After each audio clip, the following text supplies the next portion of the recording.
Olá, crianças. Bom, meu nome é Rose, né? E a Pro que vai gravar aula de língua portuguesa para vocês essa semana, tá? Então, olha lá, hoje é dia 15 de 3 de 2021 e vamos iniciar então a nossa aula de hoje. Iniciando pela nossa oração, né? Vamos fazer nossa oração. Santo anjo do Senhor, meu zeloso guardador, se a ti me confiou a piedade divina, sempre me rege, me guarde, me governe, me ilumine. Amém. Bom, vocês devem estar se perguntando por que a Pro está gravando aula de máscara, né? A Pro, infelizmente, testou positivo para a Covid-19, então a Pro está com a Covid. Então, a Pro, para proteger as pessoas que moram com a professora precisa usar a máscara, tá? Então, a Pro não tira a máscara nem para dormir, para proteger quem está perto da gente, tá? Então, agora nós vamos registrar o cabeçalho, tá? No caderno. Então, Escola Municipal Odila Galilista, segunda-feira, 15 de março de 2021, eu sou. Nossa rotina, o que nós teremos hoje? A aula de língua portuguesa, que nós trabalharemos com apostila, né? Pontuação, e vamos trabalhar também um pouquinho de infográfico. E depois vocês terão aula de inglês com a teacher, né? No grupo específico de inglês. Pontuação, vírgula em enumeração. Então, nós vamos trabalhar com pontuação, especificamente a vírgula. Mas o que são os sinais de pontuação? Sinais de pontuação são os recursos que a gente tem para organizar melhor o texto, né? Para dar entonação quando a gente vai ler o texto. Quais são os sinais de pontuação? Ponto de exclamação, ponto de interrogação, ponto final, né? 2 pontos, vírgula, ponto e vírgula. Então, a pontuação, ela serve para isso, para organizar melhor o texto e para que a gente possa dar entonação. Por exemplo, se eu vou fazer uma pergunta, para que isso seja lido como uma pergunta, a gente usa o quê? O ponto de interrogação. Então, hoje, especificamente, nós vamos trabalhar a vírgula, né, usada em enumeração. O que é isso? Quando eu vou elencar uma lista de objetos ou de pessoas ou de coisas, tá? Então, nós vamos trabalhar a vírgula. Então, 16, ó. Releia este trecho do texto A Galinha dos Ovos de Ouro. Vá até a cidade vender este ovo. Com o dinheiro que receber, compre carne, pão, vinho, peixe, azeite, queijo e frutas. O que vocês vão fazer? Na letrinha A, vão pintar o que a mulher pediu para o marido comprar. B, circule o sinal de pontuação utilizado para separar as palavras que você pintou. Para você, por que foram usadas vírgulas nesse trecho? Então, olha aqui, ó. Cadê as vírgulas? Ó, para que será que foi usadas as vírgulas? Né? Vamos voltar aqui, ó. Lembra que a prof falou que a vírgula que nós vamos estudar é a vírgula que está sendo usada em uma enumeração, quando eu vou falar uma lista de coisas. Ela em enumeração, ela substitui a palavrinha e, para a gente não ficar repetindo, ó. João foi à feira e comprou arroz, e batata, e feijão, e açúcar, e couve, e alface. Percebam, fica ruim de ouvir. Então, para que isso não aconteça, o que a gente fala? João foi à feira e comprou, vírgula. Aí você coloca as vírgulas, que são as pausas, e não coloca o e. Arroz, feijão, açúcar, alface. Percebam? Fica melhor para a gente ouvir. Vamos olhar esse trechinho aqui, ó. Se a professora fizesse assim, ó. Vá até a cidade vender este ovo com o dinheiro que receber, compre carne e pão, e vinho, e peixe, e azeite, e queijo, e frutas. Não fica ruim? Fica. Então, a gente usa a vírgula para substituir a palavrinha e para enumerar uma série de coisas. No caso aqui, são alimentos. Então, vocês vão pintar o que a mulher pediu para o marido comprar e circular os sinais de pontuação usados para separar as palavrinhas que vocês pintaram. Para você, por que foram usadas vírgulas nesse trecho? Então, por que ele usou vírgula? 17. Leia esses outros trechos do texto e depois faça o que se pede. Havia barracas de comidas, roupas, panelas E um pouco mais adiante vendiam-se animais, vacas, porcos, ovelhas, perus. Em pouco tempo, o camponês e sua família tinham casas, terras, dinheiros, criados, joias. O que vocês vão fazer? Sublinhar os trechos em que a vírgula foi utilizada com a função de separar itens em uma enumeração. Então, passar um tracinho nos trechos onde a vírgula separou os itens. Ok? Perdão. Entre os usos da vírgula está a separação de elementos em uma enumeração. Então, aqui é aquilo que a Pro falou. Para que serve a vírgula nesse caso? Para separar os elementos em uma enumeração. Então, se eu vou fazer uma lista de coisas, eu posso pôr vírgula em vez de pôr e. Uma lista de brincadeiras, eu posso usar a vírgula em vez de pôr e. E assim por diante. 18. Releia este trecho do texto e realize as atividades. Ao ouvir aqueles gritos, a mulher e os 7 filhos correram imediatamente para o galinheiro. Todos ficaram de boca aberta, sem saber o que dizer. Se a mãe não tivesse quase se engasgado com a mosca, ainda estariam todos ali contemplando o ovo. Mas, finalmente, a mãe falou: vá até a cidade vender este ovo. Com o dinheiro que receber, compre carne, pão, vinho, peixe, azeite, queijo e frutas. Vocês vão pintar de azul a fala do narrador. Narrador é quem? Narrador é quem conta a história.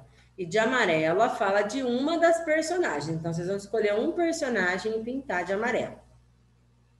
B. Reescreva esse trecho usando o discurso indireto. Nesse caso, somente o narrador conta os fatos, sem aparecer a fala direta do personagem. Então, vocês vão escrever novamente esse pedaço, mas se colocando no lugar de narrador. Não pode ter a fala do personagem, tá? Então, vocês vão contar como se você tivesse visto essa cena e estivesse contando para alguém. Então, vai reescrever. Ok? Então, era esse os nossos trabalhinhos com a vírgula. Espero que vocês tenham compreendido que vírgula, então, ela serve para separar itens em uma enumeração, para que a gente evite o uso da palavrinha e repetidamente, ok?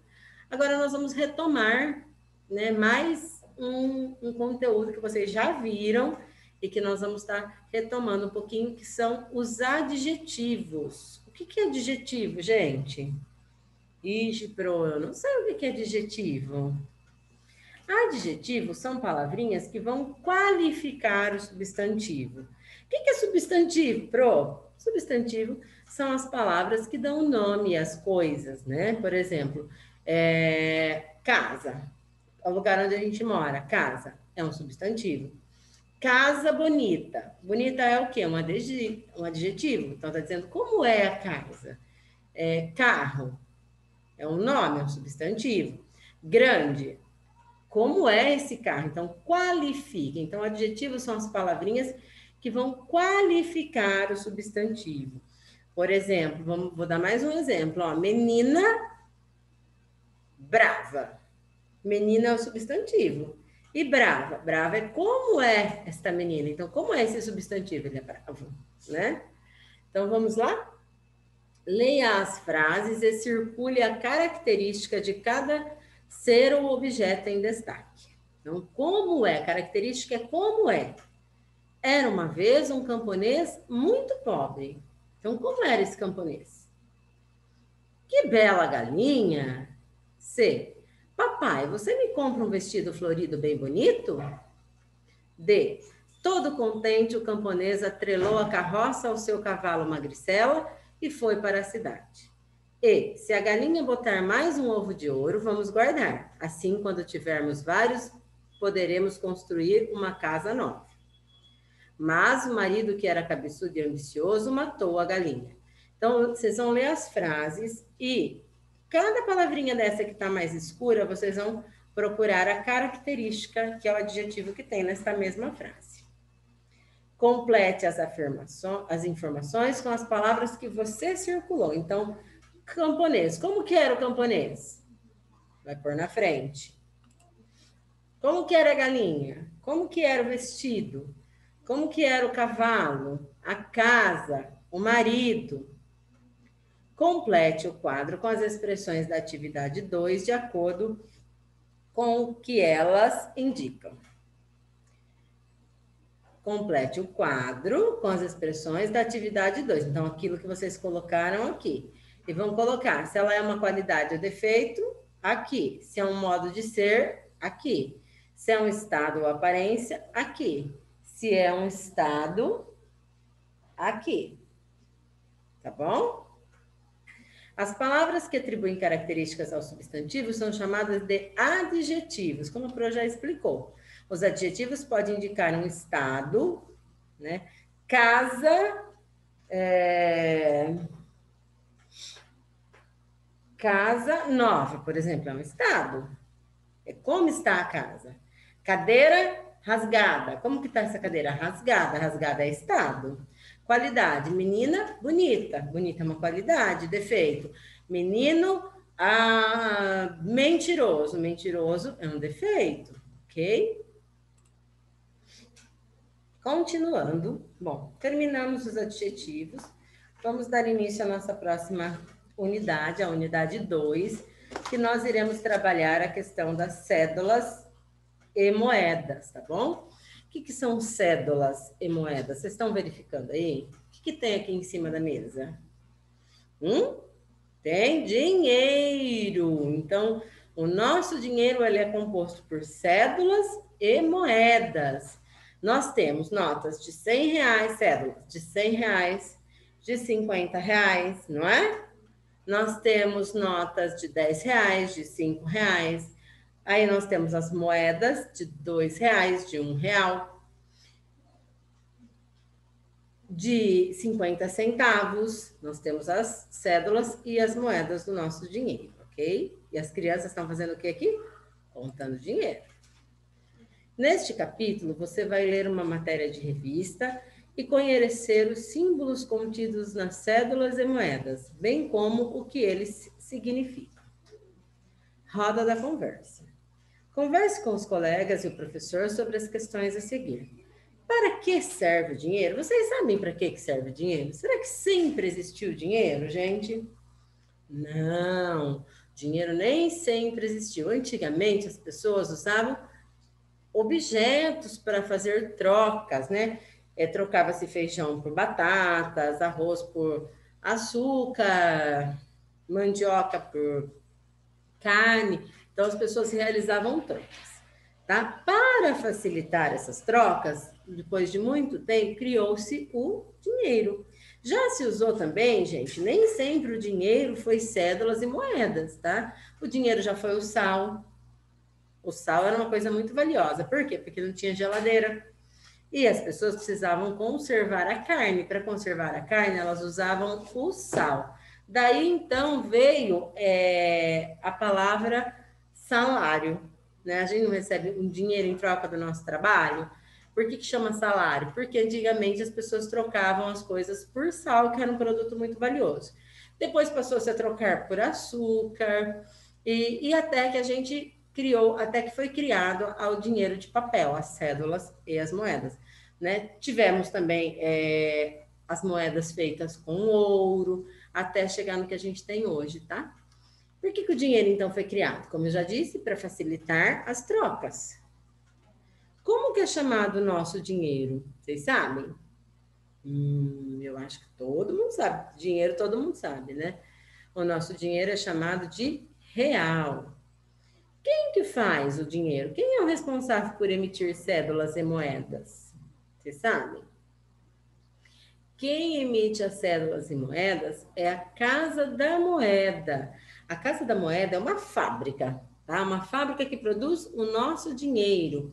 Ela foi criada em 1694 por Dom Pedro II, tá? Primeiro na cidade de Salvador para produzir o dinheiro brasileiro e hoje ela fica na cidade do Rio de Janeiro. E é lá que é fabricado todas as cédulas e todas as moedas que nós utilizamos no Brasil. Então, ó, já ouviu falar em Casa da Moeda? Agora vocês já ouviram, porque a Pro falou que a Casa da Moeda é onde se fabrica o nosso dinheiro.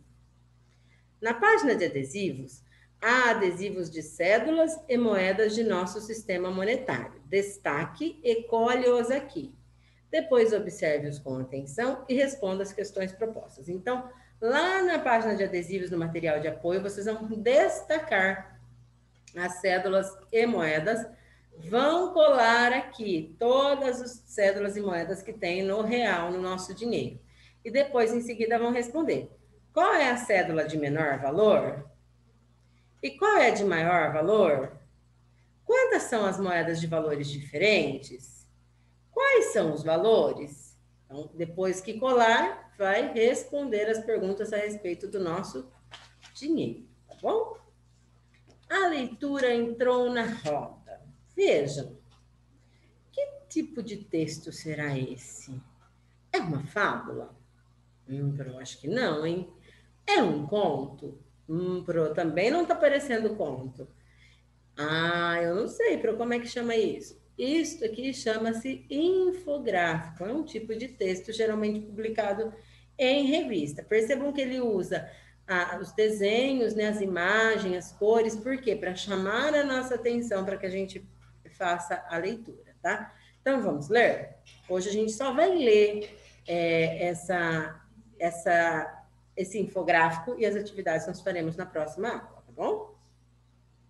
De olho no dinheiro. Repare nas cédulas e moedas de real. Elas estão cheias de símbolos e nem todo mundo sabe o que eles significam. Olhe só. Quem será? Quando você pega uma nota de real, a primeira figura que chama a atenção é um tipo de escultura sem olhos. Trata-se de uma efígie, ou seja, a representação da imagem de um personagem real ou imaginário. Nas cédulas do nosso dinheiro é a representação da República. O quadro A Liberdade Gulando o Povo, de 1830, de Eugène Delacroix. Serviu de inspiração, tá? Então, olha lá, vamos continuar a leitura. Então, já explicou o que a gente vê ali, aquela imagem de um personagem sem ali a representação dos olhos. Bicharada nacional. Então, a gente vê todas as nossas cédulas, elas têm imagem também de bichos. Então, olha lá, além da figura da efígie, as notas do real trazem animais que variam conforme o valor. É uma homenagem aos bichos brasileiros e um alerta para a preservação deles. Veja os detalhes. Então, olha aqui, na de R$2. Traz a tartaruga de pente, uma das 5 espécies de tartarugas dos mares brasileiros. Está ameaçada de extinção por causa da caça. E vive em recifes de coral e águas costeiras rasas. Então, uma tartaruga na de R$10. Típica da fauna brasileira e de outros países latino-americanos, a arara vermelha grande habita principalmente florestas e gosta de se alimentar do fruto do buriti e dos ticoquinhos. A de R$5. A de R$5. Encontrada em todo o país, a garça branca grande é caçada para a retirada das egretas, que são as pernas que se formam no período reprodutivo, para fazer chapéus. Mora em lagos e rios e come peixes. Na de R$20 tem o mico-leão dourado, que é considerado o símbolo da luta pela preservação das espécies brasileiras ameaçadas de extinção. Ele pode ser encontrado na região montanhosa do sudoeste do Rio de Janeiro. Bom, algumas surpresas. Pegue uma cédula de modelo novo e siga as dicas para descobrir segredos bem legais. Toda cédula tem, marca d'água, segure a nota contra a luz e veja na área clara a figura do bicho e o valor aparecem em tons variados. Juntando, coloque a nota contra a luz e note que abaixo do nome da República Federativa do Brasil, um desenho se sobrepõe a outro no verso, formando o valor da cédula. Escondido, tem escondido. Coloque a nota na altura dos olhos, na posição horizontal, em algum lugar com bastante luz e observe o valor surgir ao lado da efígie. Surpresa! Pegue uma lente de aumento e perceba o valor impresso em um tamanho muito pequeno em várias áreas em torno da figura da efígie, ao redor do animal e dentro do número.